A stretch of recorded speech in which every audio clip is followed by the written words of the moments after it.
Hey guys, so I've been getting an endless stream of requests from you guys to cover the band Ad Nauseum, and I had heard them briefly before, and I got the idea of what they were about because they're what all of the bands that do this kind of style are about. And I love Gorguts Obscura, but man, uh, Big Steve, you did a number on what abrasive metal could be. I really wish that he could be alive to see what he did. But I don't know, man. I tried. I want to like this shit. I understand that it's cool, but it's the more I delve into this, the more novelty it becomes, and the less substantial it is. And this last record, I went through it, and this fucking thing does not need to be an hour long. If your goal is to just establish that feeling of menace with all the discordance for an hour straight, just to make you feel anxious, that's fine. But this is not kinetic music. It doesn't go places. It it ebbs and flows. There's swaths of overwhelming dissonance, and then there's just a little brief reprieve where the music kind of resolves a little bit of that dissonance. The level of dissonance, it's still consistently dissonant, but it's loudly dissonant and then quietly dissonant, and then it just comes in waves, and it's fine. It's just not something that I think is substantial. I can't mine this record for a grandiose statement other than we have cracked a code to make annoying sounds out of guitar, and we're gonna pan them hard left and right and play independently with each other. And I just made a video on counterpoint, and yeah, this stuff has a lot of it, but the the melodies that they're choosing to play, it doesn't matter what they're playing. What As long as they're maintaining those intervals that are minor seconds and tritones and just moving it all about the neck. There's no importance to any of the note structuring, and they're stacking a a texture that's built on that on top of another texture that's built on that in a higher register. And there's going to be a lot of rhythmic shifts that it is a cool exercise to hear the rhythmic dynamics change in one ear and stay the same in another ear, but it keeps just swelling back and forth between different levels of discordance. And when you have no actual consonants at all to give any weight to that discordance, then you don't have a reason to care for as long as the record lasts. You have to have a balance. If you're just steadily massaging this dissonance for a fucking hour, and you don't show me that there is an understanding of what makes that important, what makes it sound dissonant is the conflict among other segments of music that don't have that same value, then I just get lethargic. I tune out. And music that is supposed to have this swelling, anxious, dread to it, it no longer has that after a few minutes. It just becomes wallpaper music. And I think that this band is cool in a novel way. I think that if you're gonna listen to this kind of shit, this kind of Death Spell Omega, whatever the fuck they call it now, the ulcerate, all that shit.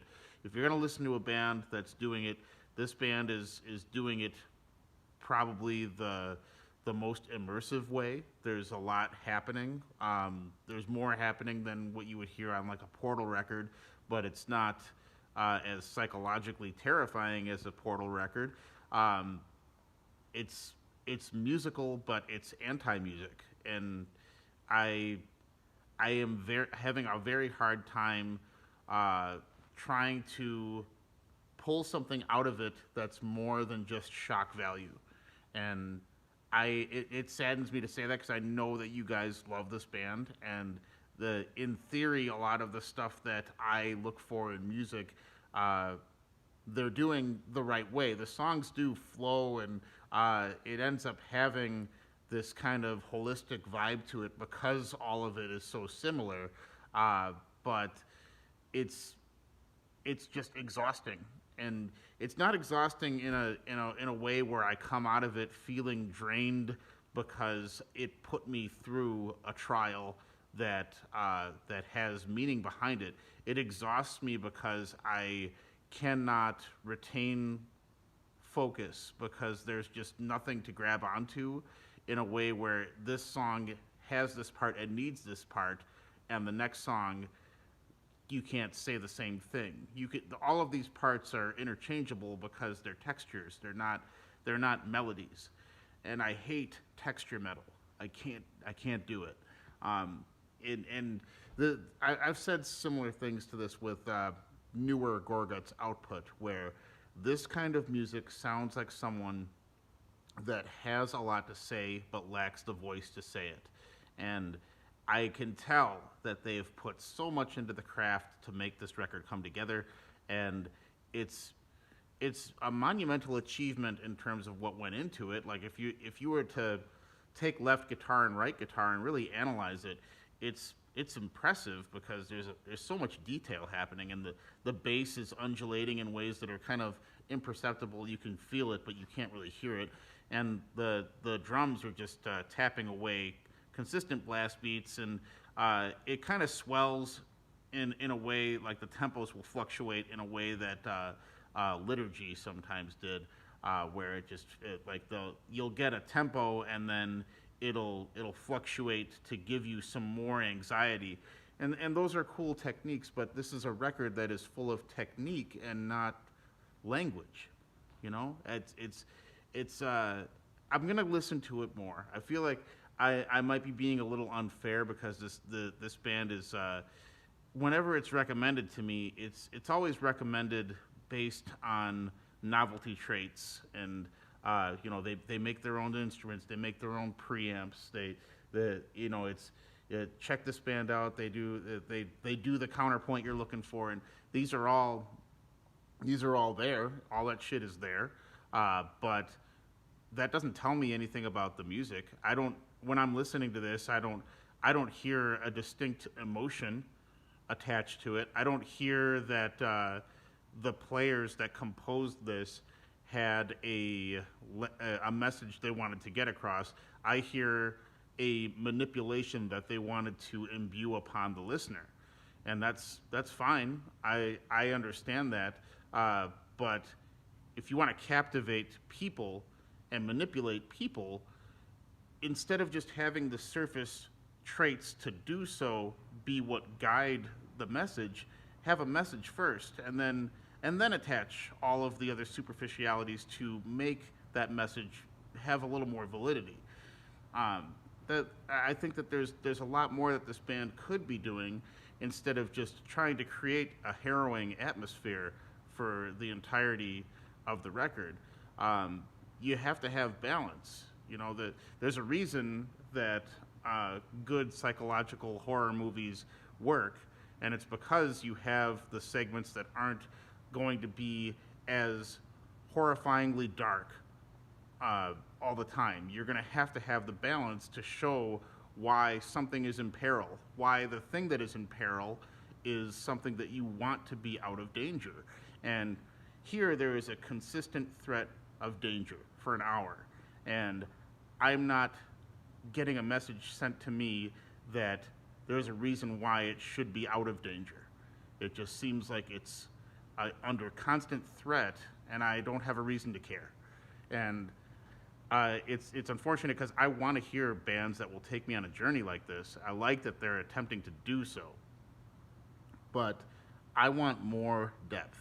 I want more depth than just these intense shrieking guitars in one ear and rhythmic undulations in the other for an hour. Give me more. Give me the contrast to make that shit a little more important. But I mean, it's not terrible. It's not a terrible record. I don't. It's just. It's nothing I'm going to reach for again because what they created on this record is just an extension of what every band in this genre is doing. So if you hear one band do it for one song, you've heard all of the ways you can do that.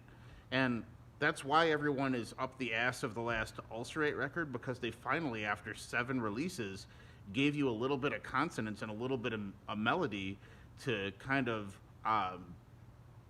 balance everything out. But what that shows me is that the people that have been praising it don't really like what Ulcerate is, and they wanted to like what they imagined the band could be, and the band has now kind of placated their audiences by giving them, after so many records, actual riffs when they had been defiantly not giving them riffs.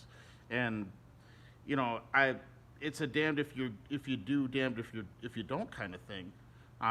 When you establish yourself and then go ahead and branch out, and then the fan base is like, well, now check out what they're doing. Is it true to their original mission statement? You know, but you know that's Ulcerate. That's an entirely different topic, but it's also not. I don't know. These types of bands, they just don't have any staying power for me. I remember when I had seen Ulcerate the first time, I was at the show and I asked someone was like, oh, this is my favorite band, I cannot wait to see them. And I said, oh yeah, what's your favorite song of theirs? And they just stared at me blankly, because that's a question that cannot be answered if you like the band at that stage of the game. For them, they had put out 4 interchangeable records. You're not going to be able to pick out a favorite song, a favorite riff, a favorite part. None of that shit matters. The vibe is what matters. And I'm too fucking old for vibe. Give me fucking get to the work and overtime part, you know? I need that shit, because that tells me that you have something inside your music that has an inherent message, instead of just trying to attach all the aesthetics to it and push that forward. So that's my thoughts on this band, this record. But these are only initial thoughts. I am going to try to listen to it more, try to get more out of it, but it really just gave me an immense sense of fatigue. I just grew so weary trying to mine for anything in it.